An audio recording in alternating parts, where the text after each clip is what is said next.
তো 2019-এর সেপ্টেম্বর মাসে, মানে ঠিক পুজোর আগেটায়, আমি ভেবেছিলাম যে পুজোর একটা সবসময় জামা কাপড় কেনার ক্রেজ থাকে, তো পুজোর আগে একটা এক্সিবিশনের থ্রুতে ওখান থেকে শুরু করি আস্তে আস্তে আমার গার্মেন্টসের বিজনেস।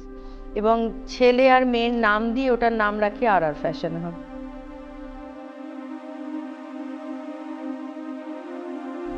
আসলে কষ্টের রং আর আবেগের তুলি দিয়ে দুঃখের ক্যানভাসে জীবন এক একটা ছবি এঁকে গেছে, যা আমার ডিজাইন হয়ে উঠেছে। কত ঘটনা, কত অভিজ্ঞতা প্রতি মুহূর্তে ছবি হয়ে উঠেছে। প্রতিবার রং পাল্টে পাল্টে একটা থেকে আর একটা ডিজাইন হয়ে উঠেছে।